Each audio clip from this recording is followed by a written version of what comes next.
Welcome to Urdu zone 24 کہانی پراسرار قبرستان قسط نمبر 4۔ پادری کپ کپاتی ہوئی آواز میں بولا، کون ہو اور کیا چاہتی ہو؟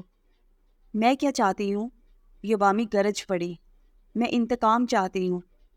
کیسا انتقام؟ میرے بچے کی موت کا انتقام۔ اب تو پادری حیران تھا کہ آخر اس کے بچے کے ساتھ ایسا کیا گزرا کہ یہ پورے گاؤں کو اپنے انتقام کی آگ میں جلا رہی ہے۔ پادری نے دھیمے لہجے میں کہا، بچے کی موت؟ تمہارے بچے کی موت؟ ہاں، میرے بچے کی موت۔ یوبامی کی آواز میں غصہ صاف ظاہر تھا۔ اسی درخت سے باندھ کر میرے بچے کو مارا گیا اور اس کی موت ہو گئی۔ مگر کس نے مارا تمہارے بچے کو، اور اس میں گاؤں والوں کا کیا قصور ہے؟ پادری حیرت زدہ انداز میں پوچھنے لگا۔ آبیل نے۔ آبیل وہ عامر جسے تم نے مار دیا؟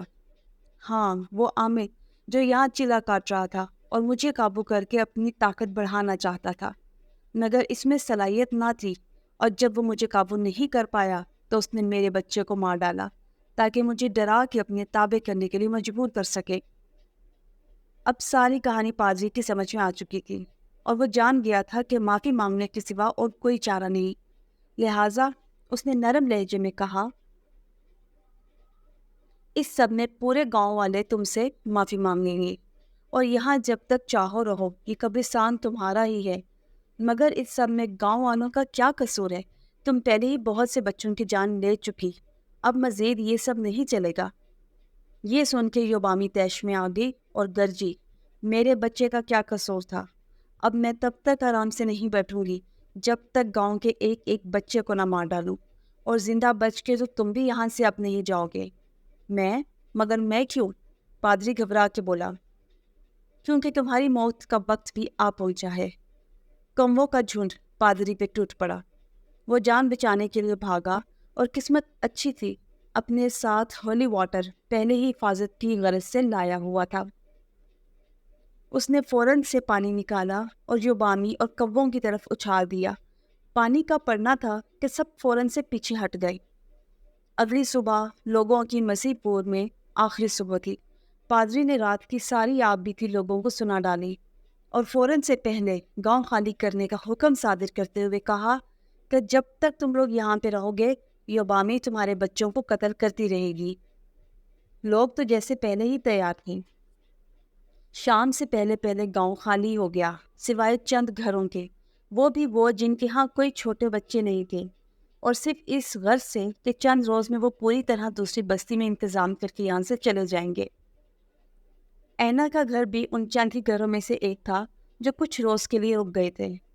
اینا کا گھر کیونکہ قبرستان کے قریب ہی تھا، اور وہ یوبامی کے وہاں ہونے سے واقف بھی تھی، مگر اس تعجب میں اس شام قبرستان کی طرف چل پڑی کہ جان سکے وہاں کھیلنے والے بچے آخر کون ہیں، جبکہ پورا گاؤں تقریباً خالی ہو چکا اور ایک بھی بچوں والا گھر گاؤں میں باقی نہ بچا تھا۔ مگر قبرستان پہنچنے کے بعد یہ حقیقت اس پہ کھل چکی تھی کہ وہ تو بچوں کی روحیں تھیں جنہیں وہ 2 دن سے کھڑکی میں کھڑی دیکھا کرتی تھی۔ جیسے ہی وہ مڑی کہ گھر کو لوٹ سکے، اینا نے جو منظر دیکھا، مارے خوف کے وہ پتھر کی ہو چکی تھی۔ بھاگنا تو دور، اس نے چیخنا چاہا، مگر اس کے حلق سے آواز بھی نہ نکل سکی۔ تو آج تم آئی ہو یہاں اس پادری کی کمی پوری کرنے، وہ تو بچ کے نکل گیا تھا، مگر تم نہیں جا پاؤ گی، یوبامی گرجی۔ میں؟ اینا کے منہ سے آواز نہیں نکل پا رہی تھی۔ آخر اس کے سامنے وہ بھیانک چہرہ تھا جس کا خوف پہلے ہی اس کے دل میں بیٹھا تھا۔ اینا بس کسی بھی طرح وہاں سے نکلنا چاہتی تھی، مگر اب بہت دیر ہو چکی تھی۔ کووں کا جھنڈ اس کے سر پہ منڈلا رہا تھا، اور ان کا منحوس شور جیسے رات کے سناٹے میں قہر ڈھا رہا ہو۔ یہ وہ آخری آوازیں تھی جو اینا نے سنی۔ سب بچے غائب ہو چکے تھے، اب بس وہاں یوبامی تھی، کووں کا شور اور خوف سے کپ کپاتی اینا، اور پھر لالٹین بجھ گئی۔ آج رات پھر سے کہکوں کی آوازیں پورے گاؤں میں سنائی دی۔ ہر کوئی سوچ رہا تھا کہ اب گاؤں میں کوئی بچہ نہیں ہے، تو پھر آج جشن کیسا؟ صبح ہونے پر معلوم ہوا کہ اینا، جو صرف 19 بہاریں ہی گزار پائی تھی، اس کی درخت سے لٹکی لاش اسی کھڑکی سے اس کے بھائی کو نظر آ رہی تھی۔ جہاں وہ ہر شام کھڑی ہوا کرتی تھی۔